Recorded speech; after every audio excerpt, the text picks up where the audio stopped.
have you always been from Harrow? I was born in Harrow. Before the war, I'll say that. Won't say anything else. Okay. I was born in Harrow before the war. I went to a nursery school. I then went to I was quite lucky in that I actually had a private school education until I was 11. And then I went to a high school in Kilburn.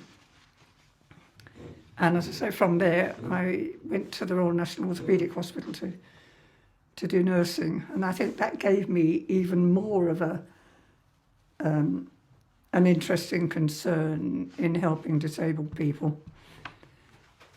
Working with a great many people with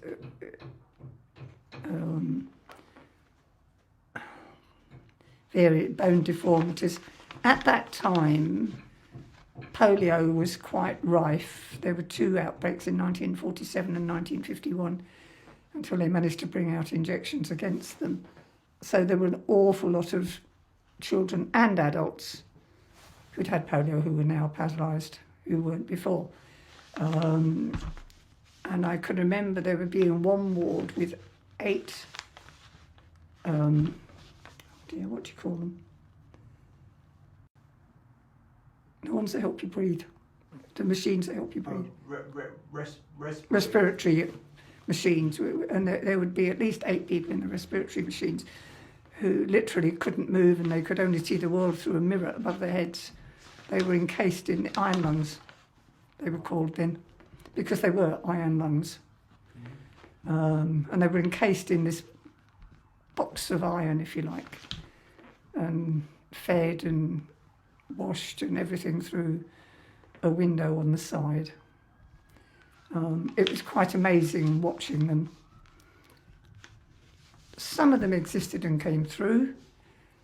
There was one in particular,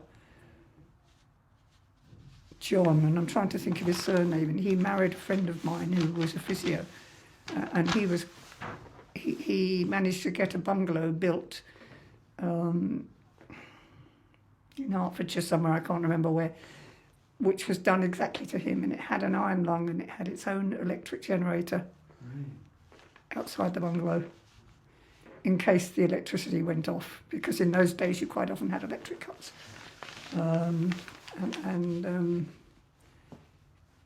He was quite amazing. He went to Parliament, he went up in a plane, he did anything and everything that he could. And his wife supported him all the way through. That sounds like my dream. Yeah. To be honest, to be able to build a bungalow that's made for my needs needs specifically.